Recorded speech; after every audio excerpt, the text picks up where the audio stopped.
Welcome back everyone. Today we're going to start exercise 8.1 question number 9. Question number 9 is very important question.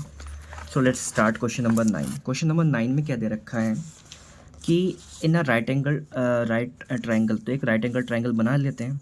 कैसे बनेगा right angle triangle? ऐसे बनेगा. इसने बोला right angle at B. Right angle at B का मतलब ये है जो आपका 90 डिग्री वाला है, ये हो जाएगा आपका बी. और 10 दे रखा है कितना? 10 ए दे रखा आपके पास 1/√3. ठीक है. फाइंड द वैल्यू ऑफ ए. यानी एक बार इसकी वैल्यू फाइंड करनी है और एक बार बाकी वैल्यू.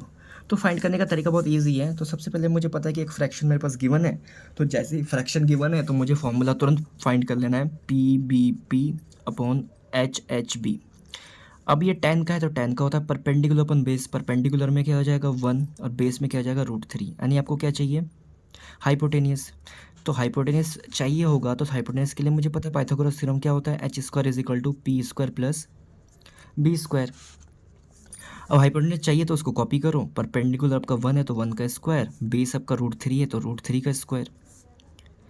1 का स्क्वायर 1 है, √3 का स्क्वायर, देखो स्क्वायर से रूट कट जाता है तो खाली बचेगा 3. तो ये हो गया 4. स्क्वायर हटेगा तो 4 पे क्या लग जाएगा रूट, और ये 4 किसका होता है 2 का. तो यानी कि आपका हाइपोटेनस कितना आ चुका है 2 आपके पास.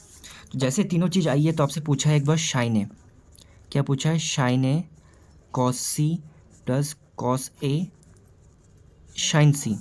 अब मुझे पता है कि शाइन ए पूछा है तो ये बी हो गया ना, तो यहाँ पे लिख दो आप ABC. तो अब उससे पूछा शाइन ए, तो बेस में तो कोई दिक्कत नहीं. शाइन का फॉर्मूला होता है परपेंडिकुलर अपन हाइपोटेनस. परपेंडिकुलर है हमारे पास क्या 1, हाइपोटेनस कितना है 2, तो ये हो गया मल्टीप्लाई कॉस सी. अब सी तो ऊपर है, अब सी के जो साइड वाला जो परपेंडिकुलर दिख रहा है वो आपका बेस हो जाएगा. तो बेस हो जाएगा तो बेस तो 1 है, अपन हाइपोटेनस फिक्स रहता है तो ये हो जाएगा 2 प्लस कॉस ए. अब कॉस ए है तो कॉस का है base upon hypotenuse. Cos A तो नीचे है, कॉस का होता है बेस अपन हाइपोटेनियस. तो बेस क्या है? बेस है आपका √3, हाइपोटेनस कितना है 2, मल्टीप्लाई शाइन सी. अब एंगल हो गया सी ऊपर, तो जैसे ऊपर सी हो गया तो सी के साइड वाला आपका बेस हुआ और ये हो गया बेस. तो शाइन का है परपेंडिकुलर अपन हाइपोटेनियस, तो इसमें परपेंडिकुलर है कितना हमारे पास, इसी के सामने वाला ये होता है परपेंडिकुलर √3. हाइपोटेनियस कितना है 2. इस तरह से हमने वैल्यू पुट कर दी. 1 1 जा 1, 2 2 जा 4 हो गया, प्लस √3. जब सेम नंबर मल्टीप्लाई होता है रूट के अंदर तो सिंगल बाहर आता है, और 2 2 जा नीचे हो गया 4. देखो डिनोमिनेटर सेम है तो एक बार कॉपी कर लो, बीच में प्लस है तो ऊपर वाले दोनों को ऐड कर लो. 4 से 4 कैंसिल आउट हो गया, कितना बचेगा 1. तो इस तरह से हमारा इसका पहले पार्ट का आंसर आ चुका है 1.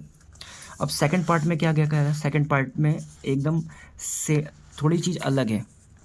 क्या लिखा है? Cos A. तो कॉस ए है तो कॉस का फॉर्मूला होता है बेस अपन हाइपोटेनियस. तो बेस कितना है √3, हाइपोटेनियस कितना है 2, लिख दिया मल्टीप्लाई. फिर लिखा है कॉस सी. कॉस सी तो ऊपर है, ठीक ना, कॉस ही है दोनों ना. तो कॉस सी कितना हो जाएगा आपके पास? कॉस हो जाएगा आपके पास बेस अपन हाइपोटेनियस. ठीक, तो बेस हो गया आपका 1, हाइपोटेनियस कितना हो गया 2, ये तो हो गया. और माइनस शाइन ए. शाइन ए है तो परपेंडिकुलर अपन हाइपोटेनियस. परपेंडिकुलर कितना है 1, हाइपोटेनियस है 2. और दूसरा क्या आपके पास? दूसरा है आपके पास शाइन सी. तो शाइन सी भी हो जाएगा √3/2. अब देखो दोनों चीज़ तो सेम ही है, ये वाला पूरा प्लस में है और ये वाला पूरा चीज़ माइनस में है, तो इससे कैंसिल आउट होकर क्या बचा? 0. तो इस तरह से हम डायरेक्ट इस क्वेश्चन को कर सकते हैं. आई होप फ्रेंड आपको ये समझ में आ गया होगा. तो मिलेंगे हम नेक्स्ट क्वेश्चन की तरफ.